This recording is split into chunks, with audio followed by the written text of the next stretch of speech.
this is what taught me to think about the exit Yeah. on those initial loans the most. Because then, if you're going to just have that loan for a year and a half, like the rate, it's obviously important, but it's more important to have that 1% or zero exit. Whereas if you did you're not thinking and you say, I'll do yield maintenance, and then rates move a little and it's 20% to break your loan. Yeah. Well, then you need to match up your exit with your business plan. I'd love to see that spreadsheet and hear your and Cunder's conversations on the analysis there.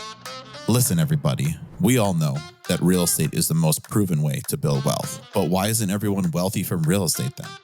It's hard to know where to start, and most of the education out there is just complete trash, and you end up investing your money on a series of courses instead of in real estate. That's not how this podcast works. We give you the blueprint to successful real estate investing and bring on guests actually willing to share their secrets. I started my real estate investing journey as a freshman in college when I bought my first duplex and have been in the trenches doing deals ever since. And today, I now own hundreds of millions of dollars of investment property. On this podcast, you will learn what you actually need to know to be a successful active or passive real estate investor. And we'll offer our takes on what's happening today so you can navigate this market and build wealth. I'm Drew Brenneman, and this is the Brenneman Blueprint. Appreciate you joining me today.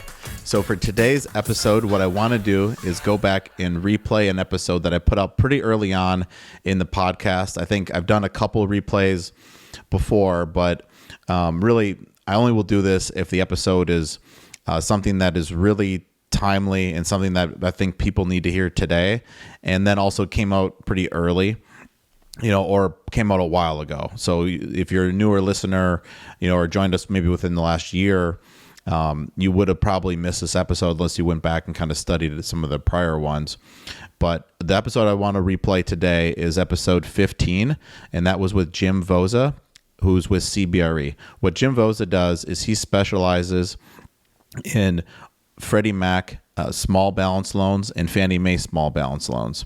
So these loans are only on multifamily properties that are 5 units or more, and the minimum loan amount, I believe, is $1 million.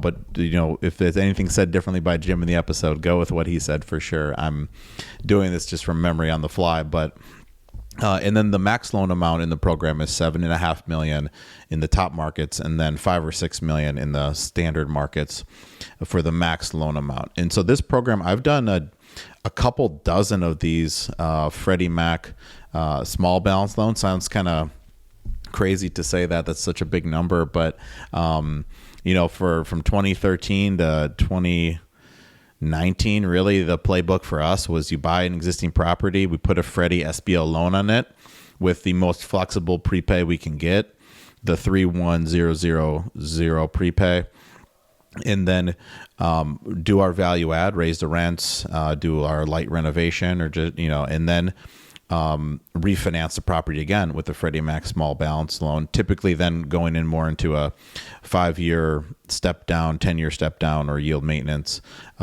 getting longer term fixed, but also increasing the loan proceeds with the higher NOI and pulling out all of our equity. So across 13 deals we did with this type of loan in Chicago, on average, we acquired the property, put the loan on, and then within about an average of a year, we refinanced out over 100% on average of our initial equity that was put into the property. So we were able to, with this program, and you'll hear this in the episode because I go through the same thing, kind of highlighting what we did, but just to talk about how it's helped me a lot, and then I'll say how it's applicable today, and then let's just roll with the episode. But what we did is I had $3 million of equity from my first investor to put into Chicago deals. So we bought 3 properties that were roughly $10 million in total. We put, depending on the deal, 20 or so % down, and some a little more. Some needed some renovation. So that's why 3 million and 10, that's 30% down. But then the third one we bought, we put a fair amount in renovations that we funded mostly out of cash. Anyway, so what we did with that $3 million, we bought those properties. And then for most people, that's sort of like, that's it. I got my 3 properties and I'll just make whatever the market return is on just buying 3 apartment buildings in Chicago. But what we were doing is value add deals. So what we were doing is we were acquiring them, doing something to improve the rental income. So on the first 2, we just could walk in there day one and raise the rents. The first deal we bought in Chicago was 16 units, 12 3-bed, 2-baths, and 4 2-bed, 2-baths. And the 3-bed, 2-bath units, they were renting for like $2,600 on average, I'd say. And we knew we could get $3,000 just looking at the market.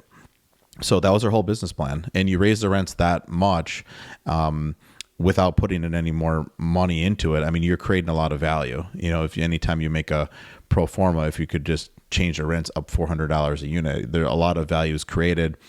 And then like a year and a half later on that deal, it appraised for almost $8 million. So then we put a new, and sorry, that's without knowing the purchase price. That wouldn't be too useful. We paid $5.7 million for it. And then a year or so later, it appraised for $8.6 million.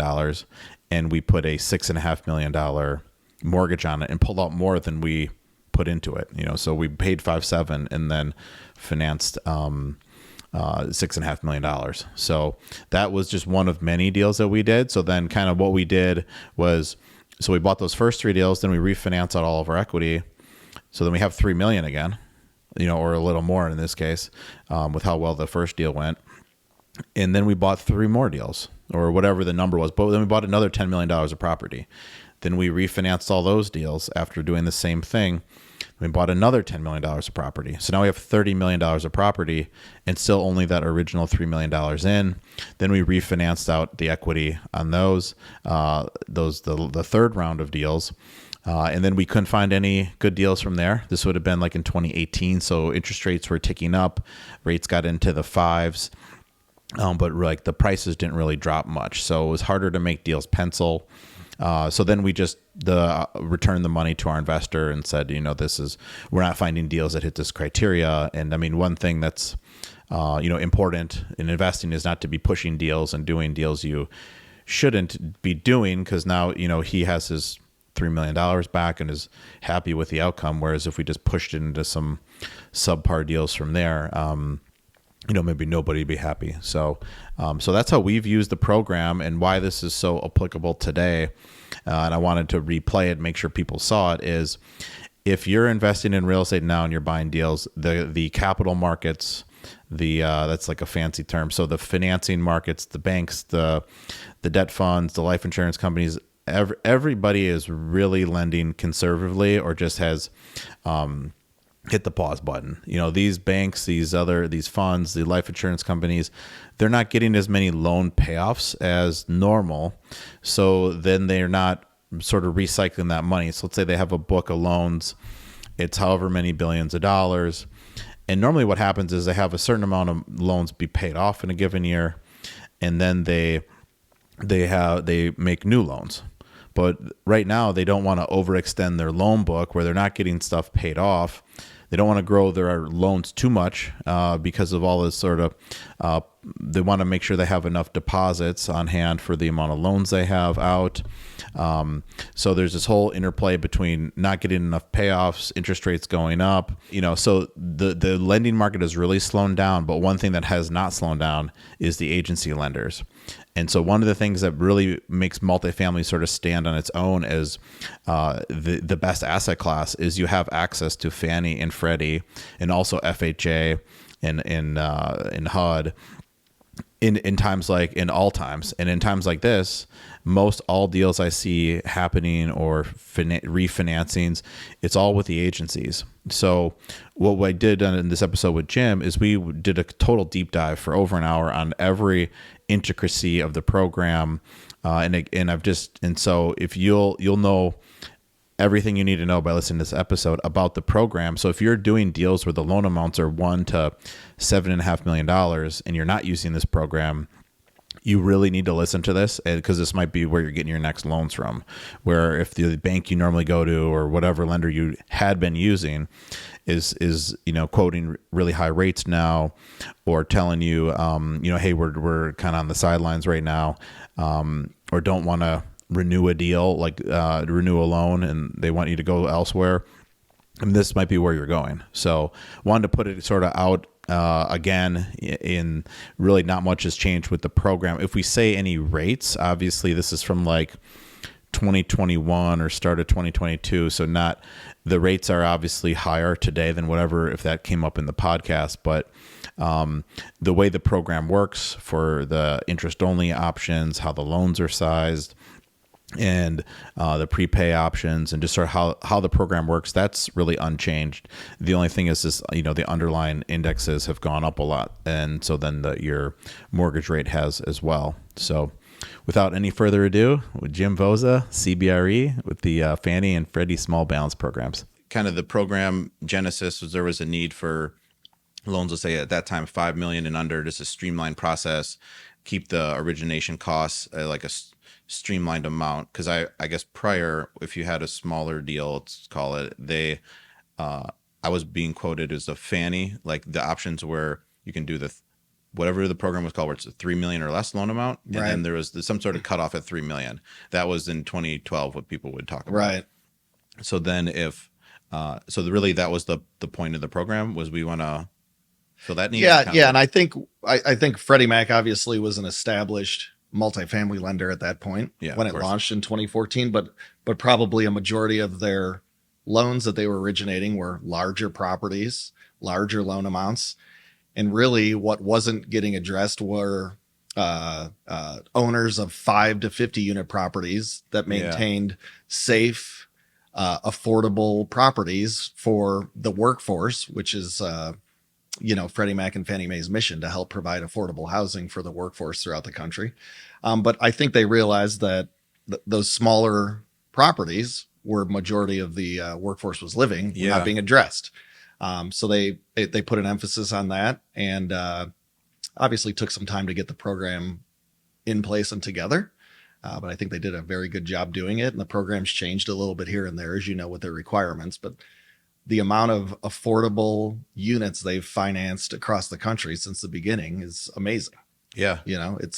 We see those numbers every year, and they have a mission to finance affordable units, and they meet it and blow it out of the water every year. So they're doing what they intended to. Yeah. And by affordable, that could be like Section 42 housing, or just rents that are lower, let's say market rate. Yes. And units. Really, when we say affordable, I mean, there doesn't have to be any Section 8 involved with it. It's just a rental rate that is that qualifies as affordable in the market you're in.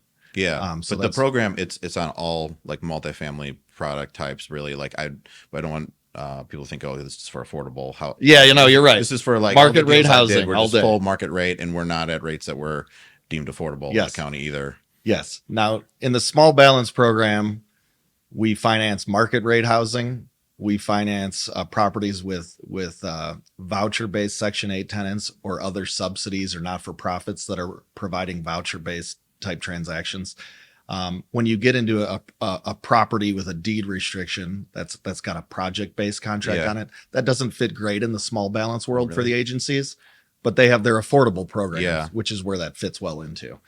So they cover all those property types, and it certainly does not have to have an affordable component to qualify for Freddie Mac's small balance program, although a vast majority of them do. And that's sort of the part that matches with their mission. Yeah, and because where they really are, the goal of having just more affordable housing, and they're creating a real great debt source for, especially like say not in the major markets. If you're in rural Wisconsin or just wherever, there's like a few banks that cover that, but then this is a program sort of nationwide. Fannie small balance will basically lend anywhere. Exactly. So and that's a very good point. I mean, if we're in a tertiary small market, we have a solid, experienced landlord that maintains his property, maintains a safe community for his tenants, and offers affordable rents.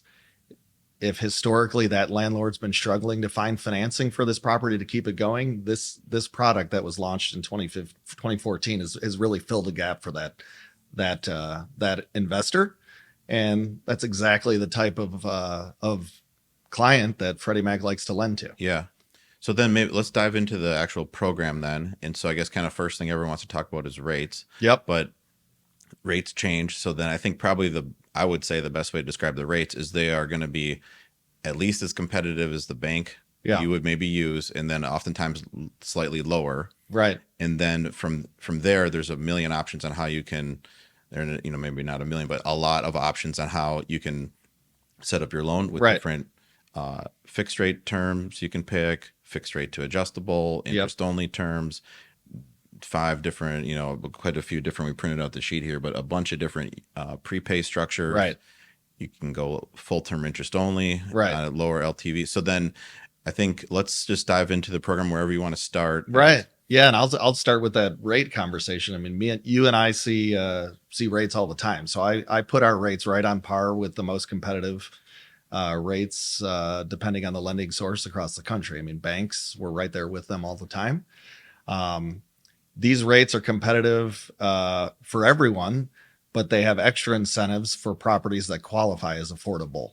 So, and again, this is just looking at a rent roll and what the current rent are compared to what's affordable in the market. So it doesn't have to be a Section 8 rent. It's just a market rent. But as you get affordable rents in place, then all of a sudden they're offering interest rate discounts to make them more competitive. And what's like the range of discounts someone would be talking about? Yeah, so those go really anywhere from 15 basis points all the way to 50 basis points, depending on the level of affordability, and depending on the market. And the way they look at that, this could be a market rate deal, and just they take are they looking up that Fannie average rent schedule, or what are they looking at? So there's an affordability test for both, and I think what they're looking at is this affordable for someone at this location that makes 80% of the area median income? Is this rent on the rent roll affordable for someone that makes 60% of the area median income? And if it is, like, there's different levels. Yeah. If half of the units are affordable to someone making 80%, we get a level 1 discount. If more than 80% of the units are affordable, we go to a level 2 discount. And then if we're in the very low income category where it's affordable to someone making 60%, then we even get more discounts. Okay, nice. So it's all very property specific. We take that exact rent roll, we put it against an affordability test, and depending on the level of affordability that's calculated, interest rate discounts are available, and they're pretty meaningful. Yeah, pretty meaningful. So that's the first point on the program is I put our interest rates up against any lending institution's interest rates. We're always right there. Yeah. And in fact, more competitive. Actually, when you were describing that, I was thinking when there weren't actually a lot of times where I'm getting a competing quote where there were just a few moments in time where, if they wanted Fannie or Freddie wanted to slow down production, where then I did a bank loan. But really they've been more competitive if that's what you're comparing it with. I think that's the best comparison, because sure, you could get a lower rate life company loan or something, but we're talking about LTVs that are not comparable, where actually maybe that's the next best place. Yeah, no, that's a good one. Yeah. So, but you bring up a good point. I mean, not to say a bank's not going to drop their rates and win business if they have a client that they want to keep in-house. That happens, obviously. But if we're talking apples to apples, I put our rates up against anyone's. LTV wise, in standard and top markets, Freddie Mac is routinely 80% on acquisitions and frankly 80% on refinances right now. That cash out refinance LTV dipped a little bit during the pandemic period, but we're back up to 80%. So that doesn't mean on a cash out refinance every loan will qualify for 80%. I mean, we really need to see a value add story. If we're going to do a cash out refinance at 80%, we need to be dealing with an experienced sponsor. We need to have a quality asset. We need to have a safe asset. So that's the program parameters, though. Acquisitions and refinance in top and standard 80%. And then acquisitions in small and very small markets, we're at 75% loan to value. And then refinances in those markets, we're going to be at 70%. Okay. In top markets right now, minimum underwritten debt service coverage at 1.2 times for acquisitions. That bumps up if it's a cash out refinance. They want a little extra cushion of debt service coverage in there, up to 1.25 times. This is in top markets. Top markets, so a little safer for a cash out refinance, which makes sense. And then acquisitions in standard 125 underwritten debt service coverage, and then cash out refinances would bump up to 130. Yeah, and so in a lot of, let's say in the area you work in the Midwest, then I don't think the debt cover isn't going to often come into play then, where it's because the cap rates are I should take that back. Depends what city. Where Yeah. if you're in some of these Madison or Minneapolis, you'd be for sure hitting it, or a really nice deal in Chicago. Yeah. So it just sort of depends on the market. I mean, a low cap rate environment, we're going to bump up against the underwritten debt service coverage before we bump up against the LTV constraint. But in a good solid market with affordable rents, we're probably hitting LTV before we're hitting that debt service coverage metric. So it really depends. I mean, I see just as many of both. We would see a lot of solid market low cap rate deals where we hit that debt service coverage constraint first. Yeah, and the way, just if someone hasn't heard of a debt service coverage ratio. So that would be our underwritten NOI, underwritten net operating income, to your annual amortizing debt service coverage. And so when we say underwritten NOI, it may not be the NOI on your P&L. We're baking in vacancy factors. We're baking in market expenses and comparing them to actual expenses, per an appraiser's guidance.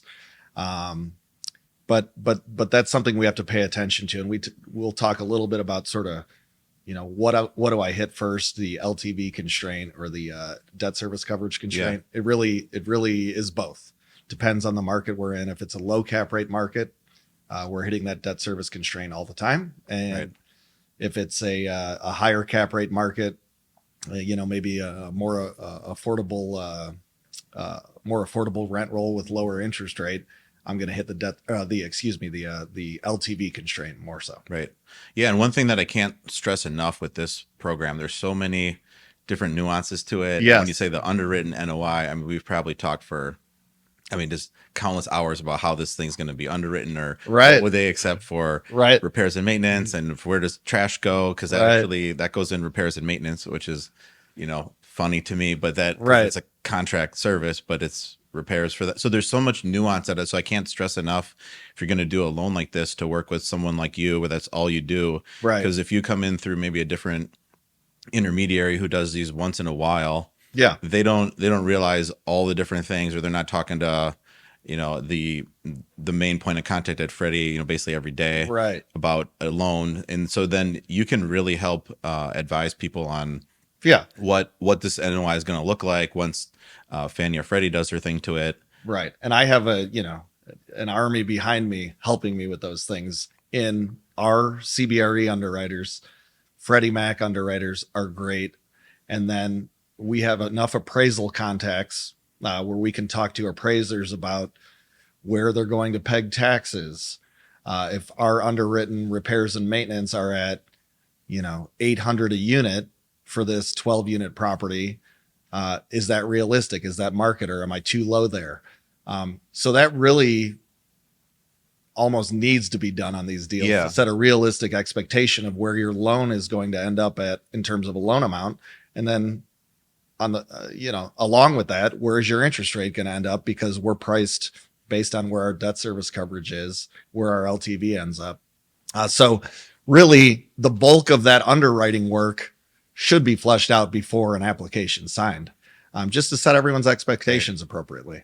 But you're right. You and I have had countless hours of conversations on those things, and it's the right thing to do. So no one's surprised. Yeah. There's always going to be a surprise here and there, but you got to do as much homework on the front end as possible to make sure those surprises are limited. Right. But I can't stress enough, you got to find someone for this that actually knows how these things will work. How are they going to look at the expenses? And just because otherwise, if you could send in something that's, they're going to make a ton of changes to it when they get it. And then you'll be surprised because you're 3 weeks into the process, where you need to work with someone on the front end, make sure it's, sized and set up the way you want to proceed, instead of just think, okay, I'll just instead of your 800, I'm running at 200. They'll say, okay. But if you don't do these often, you might say, yeah, seems fine. That's how you're doing it. And then they might not know, that's going to get changed. You're exactly right. And in some things they'll, maybe take less than you were thinking as an expense. It depends. It's really just, you got to know what they're doing, so that's. Yeah. And I'd say it's every line item on a P&L on the expense side, especially, right? You have to understand where an appraiser thinks taxes will be going forward. Insurance is pretty easy because that's going to be the final insurance quote. So that number is what it is. repairs and maintenance. Are you running this more efficiently than the market? Well, we might have to bump up those assumptions a little bit. So you're exactly right.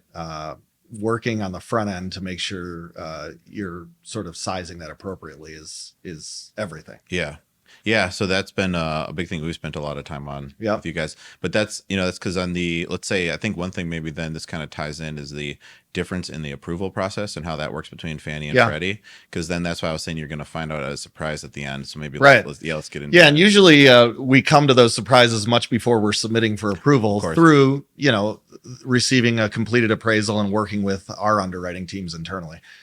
So to start with Freddie Mac's approval process, many times I'm pre-screening deals with Freddie Mac for whatever reason. If there's an exception we need a waiver on, or if they're, if it's a deal that just is a little sort of different than the norm, it's always good to get in front of my counterparts at Freddie Mac just to make sure we're flushing out any issues that may come up. So that program, we get an application out and executed. It comes in.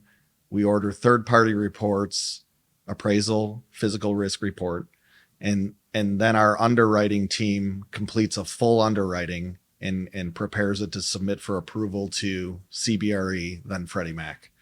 That process really is once an application signed in Freddie's program, they have the strong benefit of holding the interest rate, as you know, but we have a timeline by which we have to submit for approval to hold that interest rate, and that's 35 business days.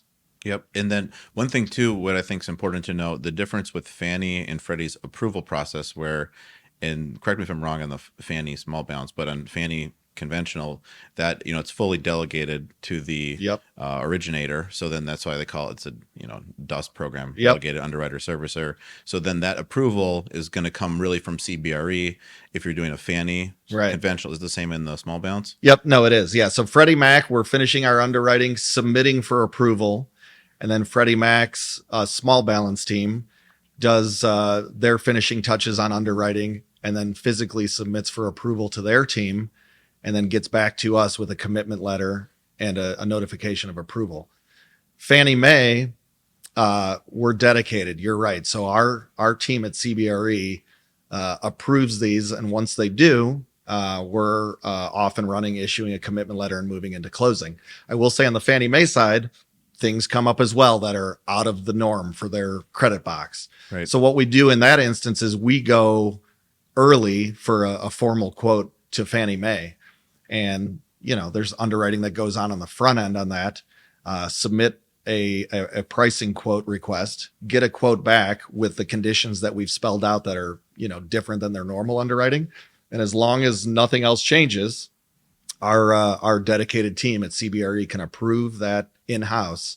So that speeds up that approval process a little bit. You're exactly right. And that's why, and I sort of regretted using the word surprise at the end when I said that, but with the Freddie program, but that what I meant by that was, Freddie, they approve it. It's not delegated to a CB or another intermediary. So then that's why it's super important to work with someone who knows what they're doing on the front end. Yep. Because if they don't and they throw it into Freddie, you wait.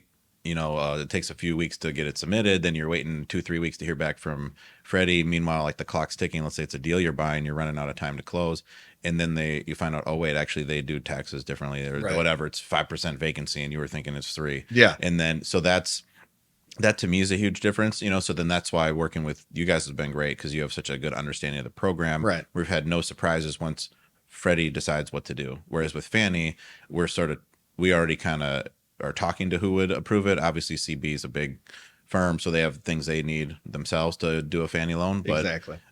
So that's what I meant by that. And then that to me is like a huge difference with the program. It is. So you got to work with the right person on the Freddie program. Yep. No, I agree with you. And the more work on both these programs that you do up front, just to make sure any sort of nuances of the underwriting are flushed out is ultra important. And that's obvious. That's really with any deal across any property type, right? But there are nuances to both programs where, the approval process is different. The rate lock is different, right? So to talk about rate lock a little bit, I mentioned Freddie Mac will hold your rate when you sign an application as long as you submit for approval in time. Fannie Mae, you have to get to approval and commitment letter and then get some legal clearance before you can rate lock. And that process moves quicker though. So, both are good, but they're a little different, right? We don't have to wait 45, 50 days to get a commitment letter to rate lock in the Fannie program. It's going to be much quicker than that, but it is a little different than the way Freddie Mac does it. Yeah. And to throw some days on that. So then like with Freddie, I guess I always thought it was rate locking at application, but really they're holding the rate. There's not any, it is a confusing sort of terminology. Instrument being executed, and until you're further down with the commitment. But so yeah, they hold your rate. So that's a huge appeal. Where especially you're buying a deal, maybe it makes what you want, but not much more the property, and then to not have any risk at that point with the interest rate, that's a huge plus in my mind. It is, absolutely. And a lot can happen in 30 days. I mean, we've seen it over the past 5 years since this program started, 6 years. So a lot can happen. So having the benefit of locking in a rate, that's a rate that works for you and works for your property is huge. On the flip side, moving quickly through Fannie's program, to get to a point where you can rate lock as quickly as possible is huge too. It keeps everyone motivated to move quickly. And I will say most of the time, I mean, the rate is sort of within expectation of when we started, but things happen. It's not always the case. Because how many days, let's say, after application is this like a rough rate? Yeah. So on the Fannie program, I would say we should be in a position to lock the rate within 30 days. Okay. And that's where we're motivated. We get third parties appraisal and physical risk report ordered right away. A sponsor, the borrower, is motivated to get me all the information we need from underwriting right away. Our underwriting team goes through all that information, and then we get to a point where we're going to loan committee. That really should be able to be done in 30 days. I will say now maybe appraisers are so busy that their normal 2.5 week turns are turning into 3.5 weeks. Yeah. But that's going to sort of normalize. I would say our experience is sort of a 30-day rate lock in that. Program. That's fast then, because to get all those reports back, have the borrower do everything they need to do, and then review it all. Yeah, I mean, that's everyone's motivated. Yeah, everyone's motivated. It's quick when that happens. So, but it should be able to be done. Great. Yeah. So then that's the approval process, let's say. But now let's talk about what are they looking for sponsorship then. Good question. Both programs really do value experience. So, our target sort of ideal sponsor has owned multifamily in the market for a period of time. If I've got a sponsor that owns 10 buildings in the market for 10 years and knows the market in and out, is a hands-on sponsor, that's a short conversation on sponsorship. Of course, there's personal financial metrics we have to meet as well, which we can talk about. But if we've got a hands-on sponsor that has long-term experience and their product, their inventory of multifamily properties that they own, show it, we'd be all over them as sponsors that are a great fit for the program. And then let's say without any waiver or special exception, what would be, because the example you gave, that was actually a pretty high bar, 10 properties for 10 years. So I agree. Yeah. What would be the sort of a minimum in your mind without needing a waiver? Yes. So Freddie Mac's very specific on this. If we have 3 multi-family properties under ownership, they meet the sponsorship hurdle. But for how long? So I don't believe there's a time frame on 3. The alternative is at least one multifamily property for 5 years. So there's either or. If you have one multifamily property for either 5 years or 3 total, then you technically meet their sponsorship requirement. And they want the property that you currently own, the 1 to 3, to be in the market that you're going to do the loan, or where you live. What are they looking at there? No, it doesn't matter. So technically, the exception, as I recall, it says ownership of 3 multifamily properties, or 1 for 5 years. That's not to say if they've owned 1 for 5 years in, New Mexico, and we check the box for sponsorship per the exception guidelines, and they want to buy a property in Tacoma, Washington, that it's an automatic yes. Yeah, right? that might be different though. We're out of market. You've Yes. done a deal there. So the ideal is that they own those properties in the market that we're looking at, or own some of those properties in the market we're looking at. But that is not that's not technically how it reads. Okay. But that would be a deal that I would pre-screen, certainly, if we were getting into a deal that's a new market for the sponsor, but they own properties elsewhere. Right. So then not a program for someone's first deal or their first deal in a new market. Yeah. But once you have, your 1 to 3 deals under your belt, Yeah. this is a great option. So yeah, no doubt about it. And let me put it a couple different ways. There sometimes are reasons to ask to do a deal if this would be a waiver, an exception waiver, if a sponsor doesn't meet that criteria. For example, let's say we have a sponsor that for the last 5 years has owned 3-4 flats in a market and clearly running rental property, doing a good job with them. The properties show well, the properties are performing well, occupancy's there. 1 to 4 is looked differently. 1 to 4 units ownership is looked differently than 5 or more units, which is our traditional multifamily. But that's a deal where we ask that's why there's a waiver process. We ask for that exception waiver because they've shown experience in the market. They're buying, say, a 6 unit right in between 2 of their 4 unit properties. There's going to be, if the story's good, there's going to be a reason to ask that question for the waiver. And a lot of times Freddie Mac's very reasonable on that. Yeah. And I guess we skipped over it. The program, the small balance program, is for 5 units and more. 5 units or more only. And that's Yep. There's no questions about that. The discussion stops if it's not 5 units or more. Yeah, which we might have skipped over that, or at least I for sure didn't. Yeah, no, we did. And then is there a minimum loan amount too? So minimum loan amounts, and frankly, it's become a very hard minimum of $1 million loan amounts and up. I will say if we have a portfolio of 3, 4, 5 loans coming in at one time, and there's a $900,000 loan request as part of that portfolio, I'm always going to ask. That's another one where it's worth asking that question. If it's an experienced sponsor, it's someone we want to do business with. The properties look good. The financials look good. Occupancy's there. There's a reason to ask to do one sub $1 million loan. But I would consider the program a very hard minimum of $1 million. Got it. So 1 to either 6 or 7.5 million of loan amount. That's right. On 5+ units. 5+ units. Yep. Got it. Absolutely. And then are there waivers if you're slightly over the max? That one has been a pretty hard and fast rule, and I think the right answer is no. It just should move to the conventional program. Okay.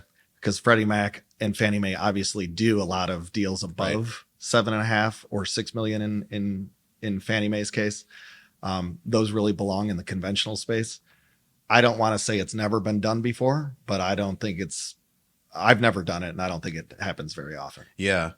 I would need to go back and check. We did some loan that was, I think, $5,040,000, and we needed 2 waivers, and I think one of them was, we were over the deal size. Yeah, that was one that was 5 cap, but I don't remember if that was to be in the small balance program or some sort of like fee break on this conventional. Right. This is in 2014, so then this is so where everything was real early. So I think maybe we were getting a waiver on something else, but I should go check that one. Yeah, and the program has evolved, so deal size on the maximum was more of a gray area at the beginning, and frankly the minimum too, because we did $900,000 one-off deals at the beginning, but we were doing 80% deals in small and very small markets at the beginning, and that just doesn't happen anymore. So early on, I wouldn't be surprised if it happened more.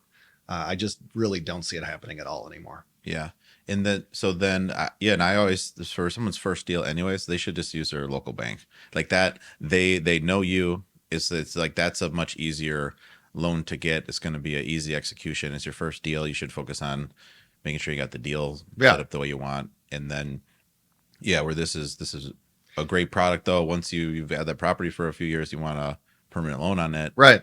And now you have the experience. Maybe you're up to 3 properties, or you've had the 1 for 5, and this is a great. Yeah. And that option. I think that's the way that sort of Freddie Mac looks at it as well, is, they may say no to a first time buyer. that's not because they don't like the property or they don't think the sponsor can handle it, but their program as a non-recourse program, requires a comfort level from an underwriting standpoint that I guess has to be earned, if you will, right? And we're partners with a lot of banks. We know banks very well that sort of come in, finance buyers, provide flexibility, provide value add capital, and then in turn, that sponsor then builds credibility, gets the property stabilized, and then comes to an agency small balance loan for a sort of stabilized non-recourse option. That happens all the time. Right. But I agree with you, to build that sort of credibility and show, the experience, a bank is a very appropriate option for someone getting into the business. Then let's talk about the sponsorship financial requirements. Yep. So net worth, liquidity, what are we? Yeah. So that's pretty simple. It's if we just want to check the box, you're looking for the sponsorship group to have a net worth equal to the loan amount we're requesting, and then liquidity equal to 9 months worth of amortizing loan payments on the loan we're requesting. The liquidity one, the down payment is not factored in. Well, it actually is. So we have to show that post-closing liquidity would be there. Right. So if there's several partners that are in on a deal, and let's say only one or two partners are going to be over 25% and managers on the borrowing entity, and therefore are going to sign our loan documents, sign the carve out non-recourse guarantees, we would want to see that those two sponsors post-closing would have 9 months worth of amortizing loan payments combined. Right. Not individually, but combined. And then we just get the story like, hey, the down payment's $1 million, $400,000 is coming from our two sponsors. Their investors are bringing $600,000. Here's what they're going to have after closing. Right. So pretty simple test. I will say, while that's sort of a box check, it's ideal if you're asking for $1 million deal, not to have an exact $1 million net worth, to have a little buffer there is great. So that would be looked at, but those are the metrics. Then then we got into the 25% control thing. So then who's defined as a sponsorship group? Yeah. So, we have to underwrite any individual or entity with 25% or more ownership, along with any individual or entity with management authority within the borrowing entity. So if you're a 10% owner, but you're the sole manager of the borrowing entity, you're going to be fully underwritten. Who has to sign the carve-out guarantees? Ideally, any entity or individual with 25% or more ownership or management authority on the borrowing entity. There are certain cases where we get deals where, say we have a 40% owner who really is a limited partner that does not want to sign out on those carve-out guarantees. As long as we know that up front and our carve-out guarantors are signing and meet all of our financial requirements, that can get done. Anyone with management authority on the borrowing entity, though, is going to have to sign a carve-out guarantee. Right. Yeah. Or if someone on those managers can just carry the whole thing, then they don't look to the 25%. Yes. So if you have a 30% owner who really is limited with no management authority and is totally against signing it, won't do it, and we have another sponsor that meets what we need, has the experience and has all the management authority, we're going to be fine getting that done. That's the case with us. We're at this point where we carry the financial requirements, the experience, everything. So then that's what we're doing. So I knew that was the case. But then for non-recourse, let's get to talk about that some. So then this program, when we say non-recourse, there's no, except for a few instances, there's not a personal repayment guarantee that you're making. There's not a full personal guarantee. So your base recourse in these deals, and this would be most deals. Again, I've done a couple one-off deals where we, for whatever reason, needed a little personal recourse. That is very much not the norm. So in most of these deals, your base recourse, you individually as carve out guarantors and the borrowing entity has a base recourse of 0, but there's always carve outs to that. You know, the most obvious ones are fraud. Fraud's committed and there's a loss to the lender because of that. The individuals that sign those guarantees are going to be personally responsible for that. Property negligence, losses because taxes aren't paid or insurance isn't paid, things of that nature. You're mishandling an insurance claim, I think. Yes. Yeah. Yeah. And so the reason they call that a carve out then, I mean, really the term came from like, then those are things that are carved out of this non-recourse section saying there's no personal repayment obligation except if you do this and this and this. And these 10 things basically that are, you know, I mean, easy not to do kind of, but you know, that it'll happen, or you could get in something to be aware of where, you know, so it's a great program where then, you know, let's say you have 10 buildings and you've been using just only bank financing and doing full recourse, you kind of put these to bed where except for these carve outs, you're not on the hook for repayment. Right. Obviously no one goes in with the plan of losing a property, but it's, you know, you really can sleep well at night. You know, we got done 24 of these. We counted up before we started. You know, so it's definitely a benefit to the lender, and a lot of lenders are it's a benefit to the borrower. A lot of borrowers are exclusive non-recourse borrowers and they see big value in it. We do too. But there are carve outs associated with that. And, you know, it's just something to be mindful of. Freddie Mac does, I get the question a lot, like, why am I signing a guarantee? Freddie Mac works with single counsel. So there's always an outside third party lawyer on these deals to help close them. And I lean on those lawyers quite a bit to sort of walk borrowers through sort of the loan documents and where it shows you that a base recourse is 0, but there are carve outs to that. So, you know, we can explain that when the question comes up.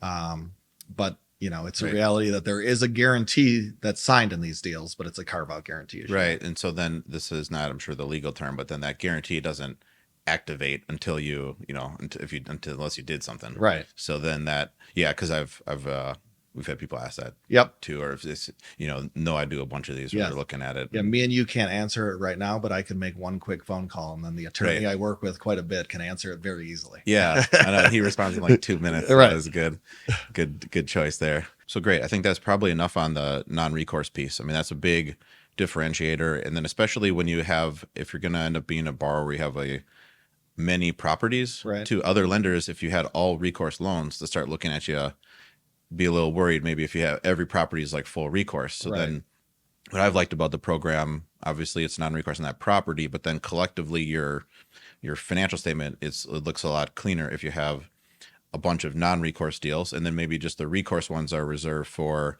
the deals that are just kind of transitioning. It's a value add deal or we're doing something to it. So that's, you know, I think that's a real important piece to talk about. So I think that was great. Let's get into then the flexibility. So there's a lot of different options. Yeah. We printed out the sheet of all the options here, but it's more than just, you know, like a lot of programs, I'd say it's a sort of, here's your standard 5 or 7 year option, or maybe a 3 and go. But there's just a lot of different things that you can choose from. And we've been able to tailor it to the deals we've done.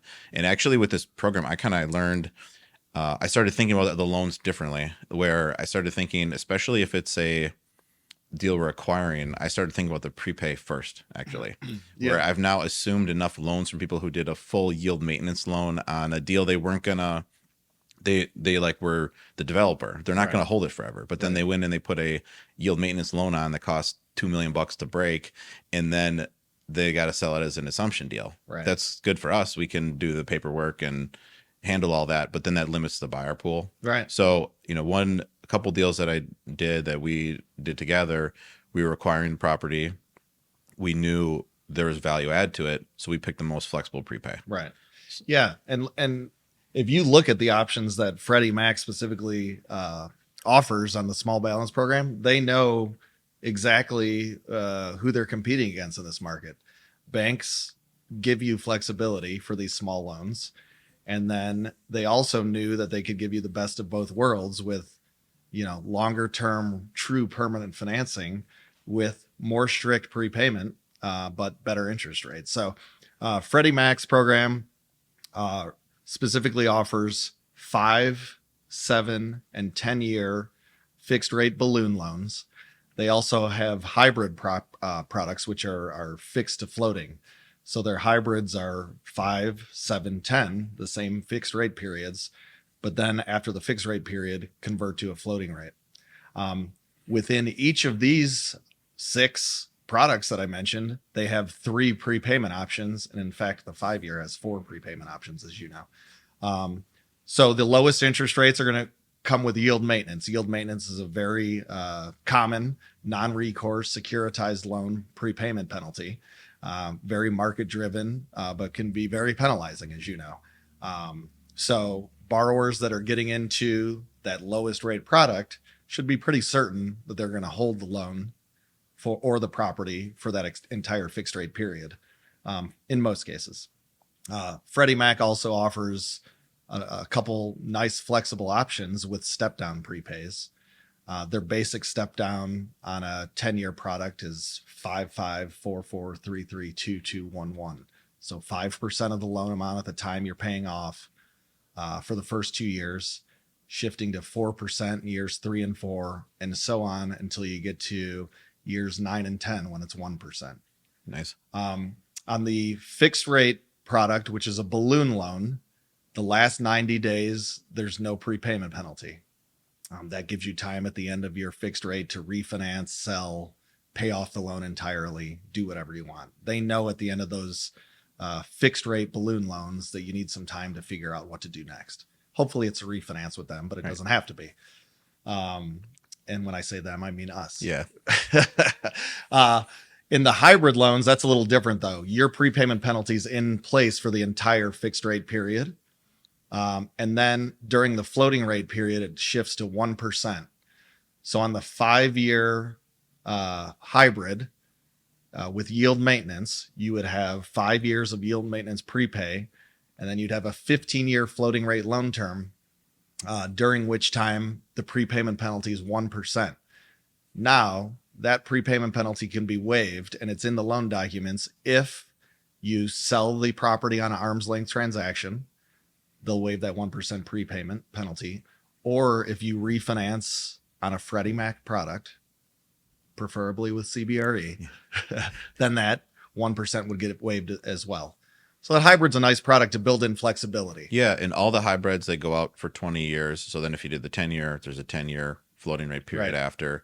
And what I've really liked about the option, the hybrid, is, you know, a lot of the 2008 and 9 crisis, a lot of the companies that went out of business or had all the biggest problems, they had their loans with a hard maturity date, right? 2008, 2009, yeah, and there was no lenders out there. You're exactly right. And I have one client that from the beginning said, I will never do a balloon loan. Yeah, because they've been caught over their long career a couple times.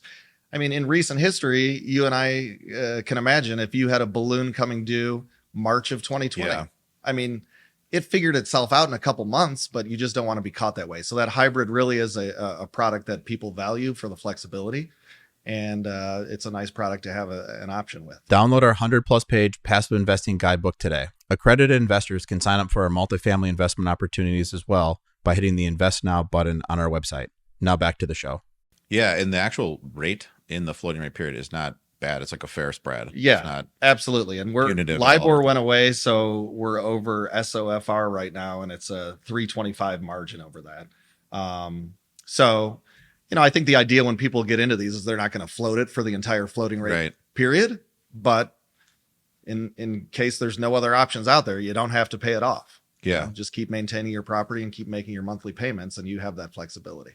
Yeah, and then too, there's a actual, you know, there's set either deductions to the rate or add-ons. Let's say with the prepay, like yield maintenance on the 5-year, it's a specific deduction to the rate. So then you can kind of, as the borrower, you know how it works. It's not like a negotiation. Like I'm doing a 5-year yield maintenance. How much could I get off by doing yield maintenance? It's on the sheet. It's 15 basis points. Yeah. You're doing. Yeah, it's very programmatic in that regard. I mean, if on the 5-year, you get a 15 basis point discount off of the standard rate if you use yield maintenance.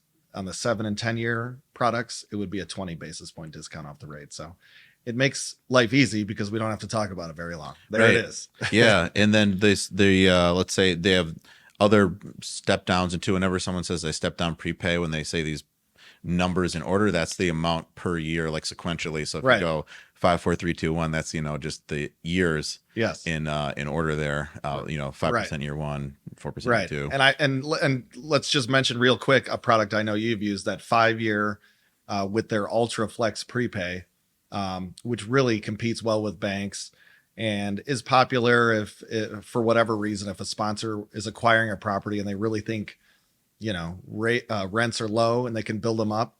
They have a 31000 product on that 5-year, meaning after 2 years, there's no prepayment penalty. Yeah. So you have ultra flexibility to do whatever you'd like after 2 years, sell the property, refinance the property, pull a little cash out to do some CapEx.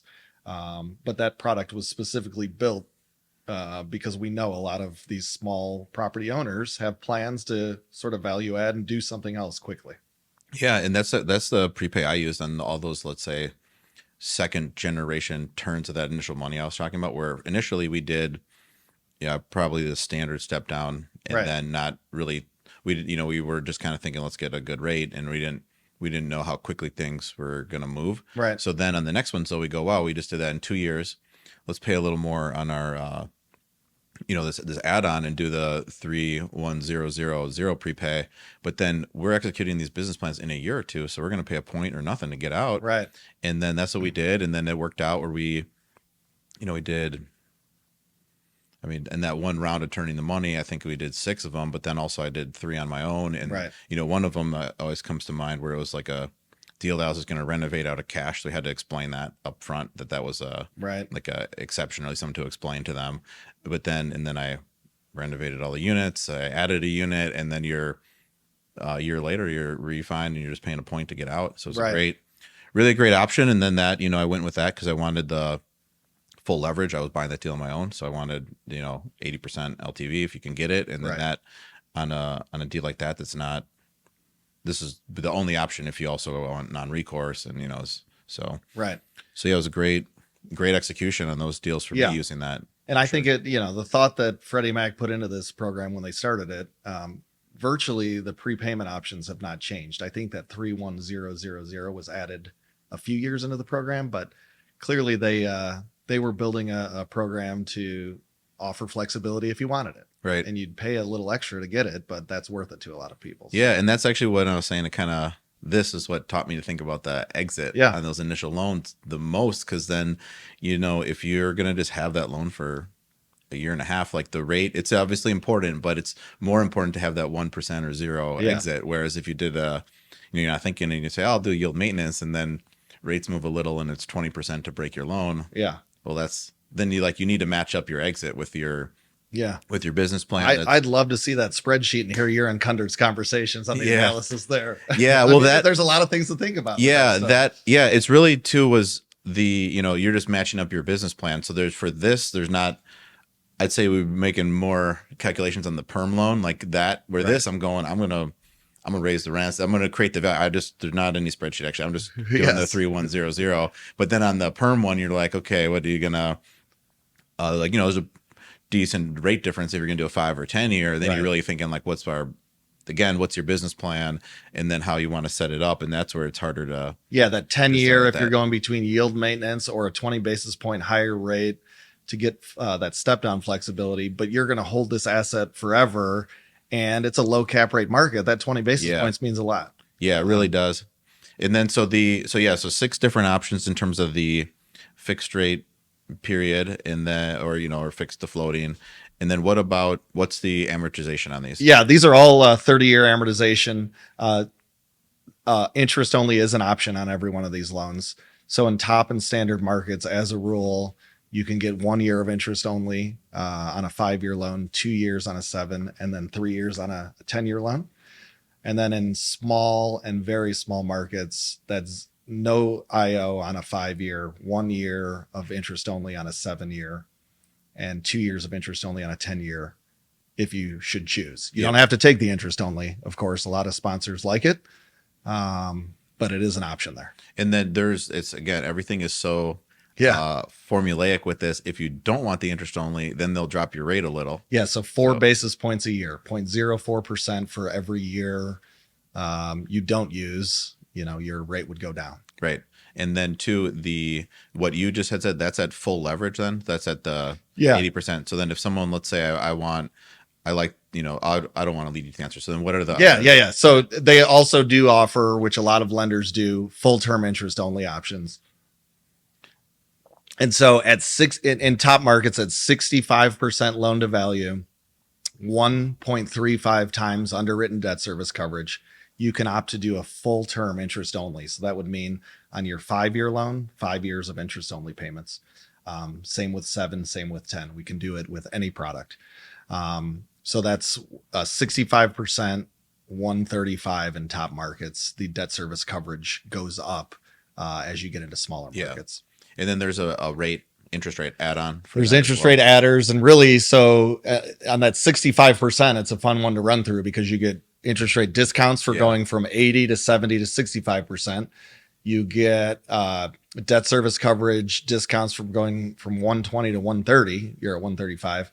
And then there's that 4 basis point adder every year of interest only that you have to go through. So interest only costs a little more. But it's there as an option for someone looking at that cash flow that really wants to do a lower leverage deal. Yeah. So there's a lot of options. Let's make sure we hit them all because then we just touched on 2 more. But yeah, different fixed rate and floating rate terms, different interest only. Yep. Different prepays. Yep. Maybe I'll talk about the pricing breaks for LTV. You get a break at 70%, 65%, and then again at 55%.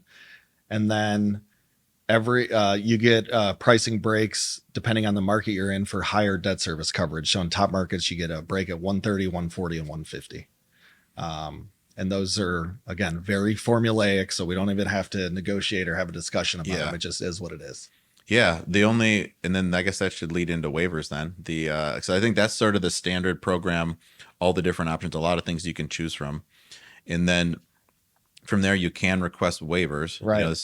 So then what's sort of possible? And it's just sort of at their discretion. So if they like your deal, let's say, what is possible to ask for? Yeah. I mean, I've asked for, anything's possible to ask for the right deal. So there was a specific deal, maybe that was at 70%, but they wanted 1 year extra of interest only. Historically, I've not been afraid to ask for that. Right now, probably a little harder to get than 2-3 years ago. I've been in heavy competitive situations on really well located assets where I needed maybe a little pricing help on the interest rate. I'm never afraid to ask for that. The sponsorship waiver that we talked about, the sponsorship exception waiver, if the story's right and there's a real compelling reason as to why I think this individual is experienced and would be a good fit for our program, never afraid to ask for that. On a rehabbed property, they want to see 90% occupancy for 90 days. On every property, they want to see 90% occupancy for 90 days or more. If I've got a newly rehabbed property that stabilizes and say I'm going to submit for approval in the second month that's stabilized, I'm not afraid to ask for, a T2 or a 60-day stabilization if there's a reason to ask for that. So there's, of course, it's a pared down list of exceptions on every deal that you have to go through and, lean on your underwriting team, your counterparts there to make sure you're meeting everything. But there's a lot of reasons where it makes sense to ask for waivers, and we do it all the time. I mean, we have a great relationship with the Freddie Mac team. The leader of production in the North Central is an employee of theirs named Joyce Judah, and you've met her, and I talk to her every day. And sometimes she tells me no, and sometimes she tells me yes, but it's she's never she doesn't ever ignore my requests. Right. She looks hard into them, reviews with underwriting when needed, and if it makes sense, she gets behind it. Yeah. And then it's interesting as you're explaining all this, I would say if you invest in our deals, like we are bringing, I guess, a lot of advantages on in a lot of aspects of the deal, but also in the debt. Because I mean, I think we've gone in and done some T1 waivers, which is probably not normal, meaning like you get the rent roll to where you want what you want to use for the NOI workup on the loan sizing. Yeah. And it's like we got that on the 1st and we're sending it in on the 5th, where that's not for everyone can do that. But yeah, we've done that. Yeah. And for that's a perfect example of here's why we're asking for a T1, because we did this work. We value added. Rents are bumping on August 1st and we're going to submit on August 15th for approval. And, we can sit here and wait for 3 months, but this makes sense to look at it now. So we're never afraid to ask that question. Yeah. And then depending who the borrower is, we're like, we at this point, like actually all know each other. Right. And then this would, could have been at that time the 15th loan I did. And, where they go, okay, like we get it. And then, right. Or we could just sit here and wait for 80 days and then do it. So then that makes sense. But it's interesting that we've done that. And all those ones are stabilized, and we pretty much did that. Or we just at the it totally makes sense in certain situations. And you bring up a great point. And we emphasized it earlier, but sponsorship experience goes a long way. So if I've got an experienced sponsor asking, to underwrite to collections for the last 2 months instead of the last 3, they'll strongly consider it for the right reasons. Yeah. So then there's waivers for the interest rate. Potentially you could ask for a discount. If there's a competitive situation and a compelling reason and it's an experienced sponsor and it's a great property and we need it, I'm going to ask for it. And then waivers for what month, how many months going back we're sizing the loan. Yeah. What else? The experience we've talked about. If I don't have, there's a technical exception if you don't have a stabilized trailing 12-month statement. A lot of times I don't, because it's value add properties or whatever. And I'm refinancing. Someone can give me a T12, but they didn't fill it until 2 months ago. There's technical exceptions there. There's an exception if you're, this one's harder, but if you're self-managing a property and live 100 miles or more away. Oh, interesting. That's an exception. So, there's probably a list of 20, 25 exceptions that, most of them don't come into play. They do have us review every loan below $1.2 million now, because you're getting close to that $1 million threshold. Oh, interesting. So just to make sure, everyone's clear that this is going to be a smaller loan. Most of the time, the answer, if everything else lines up, is yes. But if it goes below $1 million, we can't do it, which everyone understands. Link loans, to talk about those a little bit. We pre-screen every one of those, and that would be one loan on more than one property. There's very specific category. These have to be managed together. They have to be close together. They have to be reported on together with rent rolls and P&Ls. But sometimes there's a reason to do those type of deals. Do they need to be contiguous, or? They don't need to be contiguous in the link loan program. A contiguous property we would just do as a sort of a regular loan. That makes sense. In the link program, they have to be within 3 miles of each other. They all have to be more than 5 units. They all have to be reported on together. The loan amount has to be $2 million or more on a link loan. But that's another conversation that I'm always having with them early. Right. Vet that deal out early, so there's, so no one's surprised, and we get sort of the early blessing from their underwriting team to move forward with those deals. What do the link loans look like then? So let's say it's a $2.5 million total loan on 5 properties. It's five $500,000 loans, or it's one 2.5. One loan. Yeah, that's why it needs to be kind of all together. All together. Okay, makes sense. Ownership has to be common, right? Typically a similar entity owning all the properties. There are adders to the interest rate. There are adders to underwritten debt service coverage for link loans. There's some underwriting nuances, like we're underwriting to a repair reserve a little higher than a normal deal. Yeah.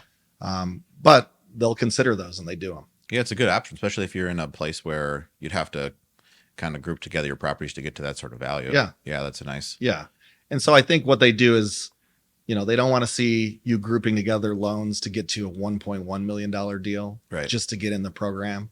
But there's deals where it really makes sense to finance a couple properties under one loan. Yeah. And they have options for that if you need it. Yeah. And I'm sure that helps a lot with their goal, because in these places, if you had to link together, a few properties. Obviously, it's an affordable area, price wise for the rents. Yeah, either smaller properties or you're dealing with properties on a per unit basis may not be worth as much. Right. Yeah. So then that's going to be probably under lended on anyways, because then that's these are small loans, so then not everyone's doing those. So it's nice to be able to group them together and make it more meaningful loan amount.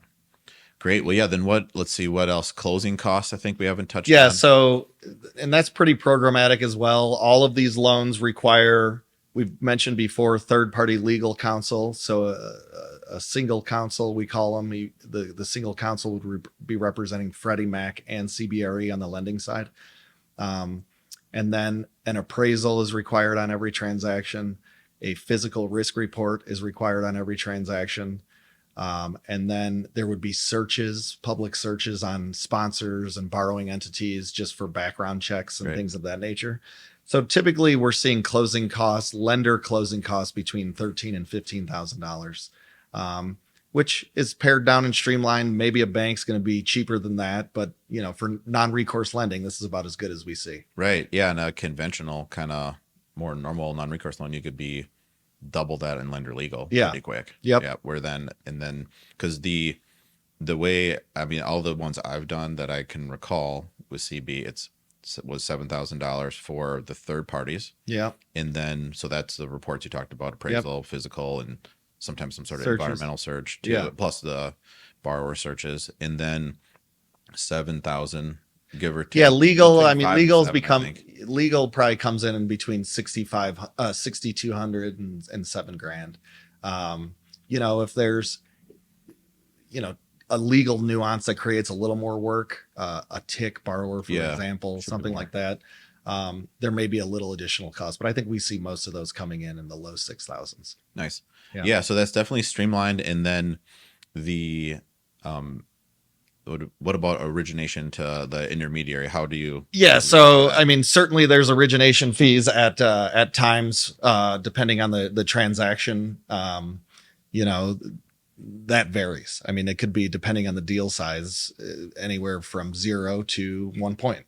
If you're dealing with a small deal, that's going to be more work and require extra effort on your underwriting team and sort of the Freddie Mac underwriting team. There may be a push to charge an origination fee. But as you get to bigger deals, maybe there's flexibility there. Yeah, and then that's too, because then on a bigger deal, the origination fee can be kind of worked into the rate, is what you're getting at more easily. And frankly, on a smaller deal too, it's harder on a smaller deal. But Freddie Mac knows there's bank competitions out there that close these deals for very low cost. Right. So there's flexibility to get deals done in that regard for lower cost. Right. So yeah, real efficient program in terms of the closing costs. And then too, one thing I'll touch on where this is then it ends up more maybe on the borrower, but then Freddie and I think Fannie, they require more title endorsements than like probably a typical bank.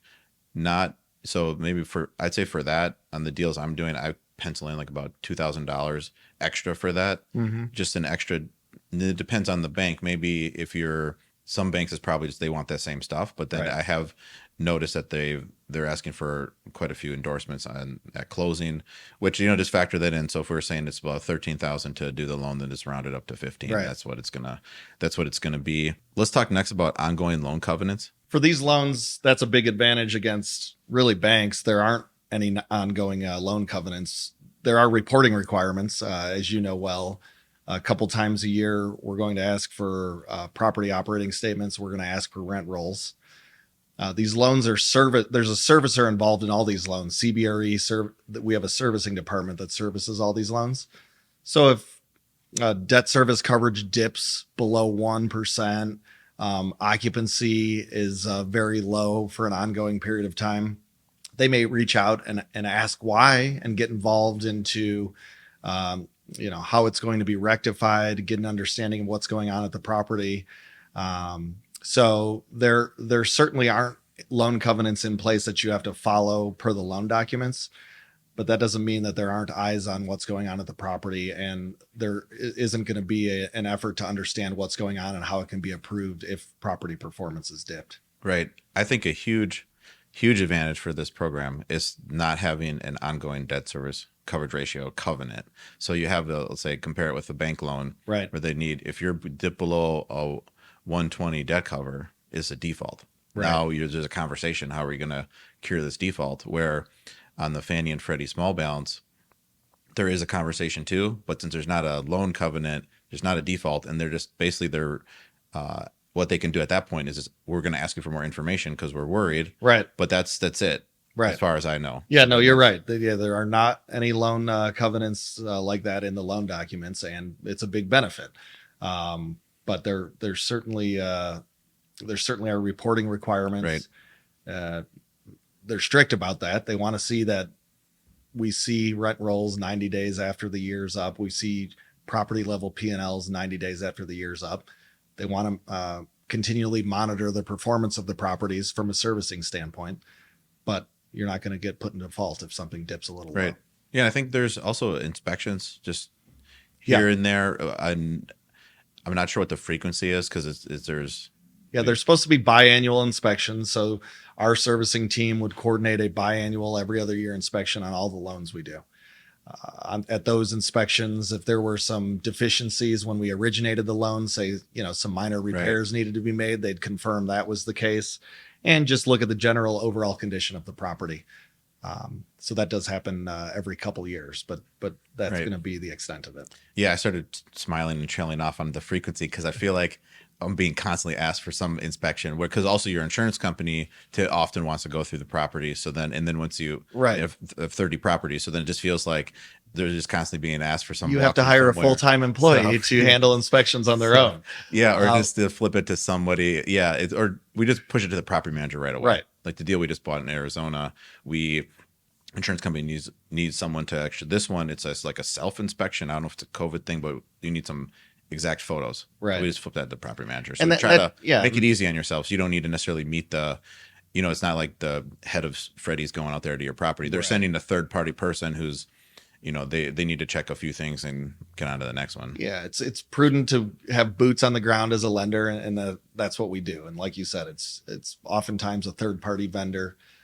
They want to tour the property with someone who's knowledgeable of the property. So the property manager at that asset is perfect. And they're not on a witch hunt for anything. They're just making sure that the property is performing well. There's not any life safety concerns, things of that nature. It's really similar to what the insurance company is inspecting for. Right. So we'll get these back, and it'll be your battery and your security light in the hallway's dead or some. And I don't even know who it's. I'm not even paying much attention to who it's from, the lender or the insurance company, because they're looking at a lot of similar stuff where it's okay. Well, great, we got a free battery test. Then let's fix it. So, but yeah, then. Also, one thing that I think would be worth touching on, because it kind of seems to keep coming up on deals we're either looking at or we get contacted a lot by these like Airbnb companies. So then what would be allowed for Airbnb with Freddie or Fannie? Like that sort of short. Good question. And that has become a less popular question over the past couple of years, but became a popular question a couple of years after the program started. In the small balance world, if there's any short-term leasing done by the owner, that's a no-no. It doesn't fit for the program. If there's a lease by our landlord to a company that specializes in short-term rentals, it doesn't work. Got it. If there's a individual tenant that you sign a lease to, they go through their background checks, they qualify as a tenant, and unbeknownst to you, the owner, that tenant is in turn VRBOing their unit. There's not a whole lot of control anyone has over that. So that stuff happens and I guess is allowed, but it's not technically allowed. Like if it's going to happen, we should bring that up front, and probably they're not going to be okay with it. But in the case where it's a true tenant of yours doing it without your knowledge, it happens and that's fine. Yeah, and so you can't rent to a company who would do it or an individual who has like their business. Right. But if a tenant starts doing it, it's not like Freddie or Fannie is forcing you to put in your lease. This is banned. Right. Okay, exactly right. It happens. We have to assume it happens, and it's just too hard to control. Right. Yeah, we were just looking at a deal in Tempe, Arizona, and I think every renovated unit, this one Airbnb operator and individuals kept taking them down, right? Because they're allowing that. So then I told the broker, like, that's gonna jam up probably a lot of people's permanent financing options. Yes. And then He had some explanation that like, well, I think 5% or 10% is allowed. And yeah, and in the conventional program, it's a little different. There is a small, in Freddie and Fannie's conventional program, there's a small percentage that would be allowed. In the small balance world, it's not. So it's not on my radar screen at all. Yeah. And this was a small balance size thing, but I don't, Right. it's not advisable to get into it with, just explain where I think I know differently or something where, and also it's a different market. Who knows? Maybe there could have been a different rule in more a vacation area where, in Phoenix, we need to cap it at 10 because that's enough or something. But yeah, interesting. Cause that's something where, at least a few years ago, we were getting constantly contacted by companies where some sort of Airbnb like concept, Sonder and just bungalow, all these companies where it's something like that, but they're signing a corporate lease with you, like it's in their company's name. So I know it's not. I knew it wasn't allowed. We saw a lot. I've seen a lot of it over the past several years, and it's a pretty easy and quick conversation on my side. Yeah, because that comes up actually fairly often on deals we're looking at, where it just came up, but also like a building will be built. They're trying to move the units. And then an Airbnb person comes through and says, "I'll take 5." Right. Sounds great. And then they don't realize then, okay, if this person wanted to do this loan program, now we're, that's a hassle. That's 5 empty units once we, once that borrower closed. Right. Exactly. They got to clear them out. Yeah. I have some clients that had several of them, like you said, but then got out of it. Yeah. As those leases turn, they went with traditional market tenants because it hamstrung them from a financing standpoint. Right. Yeah. So just something to know if you want to use the program going in. If you're, if it's using a different lender, don't worry about it. But something to know. What about on the loan docs? How much room is there to negotiate the docs? Yeah, there's really no room. So, I mean, I know the documents pretty well. Obviously, I lean on single legal counsel to get into the nitty gritty of those loan documents. But there's virtually zero negotiation, which again makes it easy, unfortunately, I guess, for borrowers. But yeah, and well, what's interesting, I would say the starting point of a lot of other lenders' loan docs, you're negotiating to get them to more of a range where these ones are starting out. Right. That's my experience. Yeah. And I don't get. I'm trying to think of complaints I get about the loan documents. I've had a handful over the 5 years, but for the most part, I don't hear much about it. Yeah, for what it is, I think it's fair. Right. Yeah, where we, the first loan of any type I do, I'm reading those docs cover to cover. So I'm, maybe the one borrower who's read. No, I think a lot are page loan agreement, but that I just get involved when they have problems. So yeah. So I remember, we read it, and actually some of the changes they made to them too recently. This is more clear what's going on, and we don't need to get into that level of detail, but some of the changes they make, then even at this point, I ask, can I get a track changes version against the prior ones? And then I can just see the changes because they do change the form loan docs, every couple of years. So there was some bigger changes a couple of years ago that I remember just asking the attorney for a track changes version versus like another deal that. Were they friendly and gave it to you? Yeah. Good. You're using the same attorney on most, all the loans. So then he already like he had know each other at this point too. Yeah. So. But yeah, I think that's kind of it on the program. Unless there's anything else you can think of to touch on. No, I mean, it was a great opportunity to talk about it. I think we talked about nuances and small differences between Freddie Mac and Fannie Mae, but both are good programs. Both offer competitive rates. Both are obviously non-recourse, so that's a big benefit to a lot of borrowers. And I think another comment to make is both Freddie Mac and Fannie Mae are committed to the program for the long term. Yeah. And we constantly hear that. The program's not going away.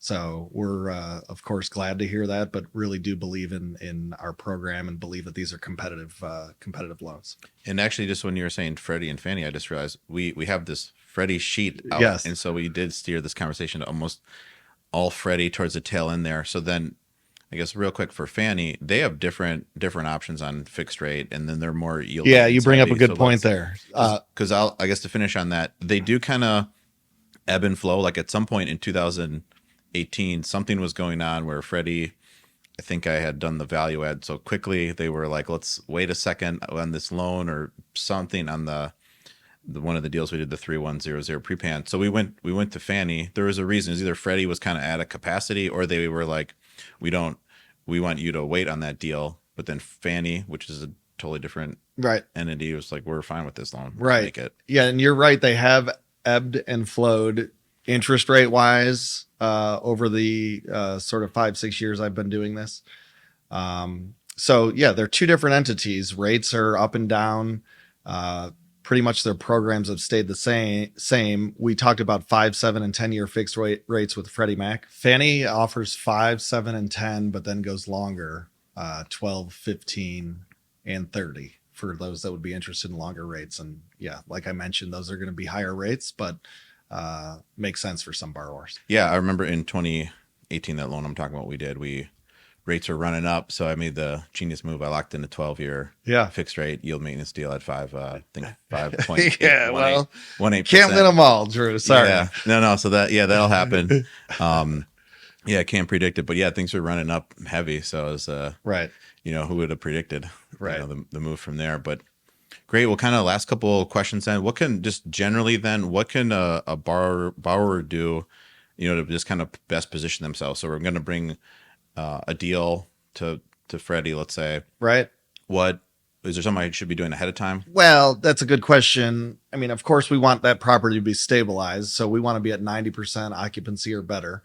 And you're going to put long-term financing on it. So in theory, you'd want those rents to be at an optimal level because you're going to lock up financing with a prepayment penalty. So access to cash out financing may not be there for at least 5 years.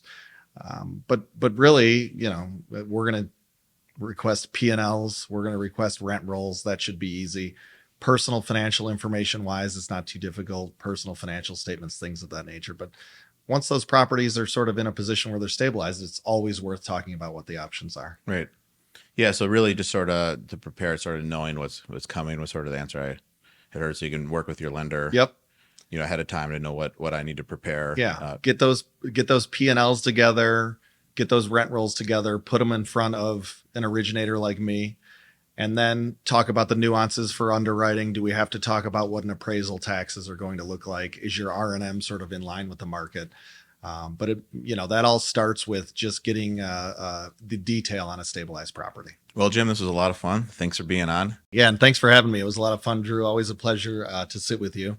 Very simply, email address for me is james.vozza, V as in Victor, OZZA @CBRE.com. Or a phone call works just as well. Telephone number 847-254-0698. Great. Well, yeah, thanks for being on. And now you've heard really everything about the Fannie and Freddie small balance programs. I think it's the best single option for non-recourse stabilized debt on multifamily properties. So definitely, if you like what you heard today, reach out, put one on your property, give it a try. Yeah. So thanks again. Great. Thanks for joining us. We'll see you on the next episode.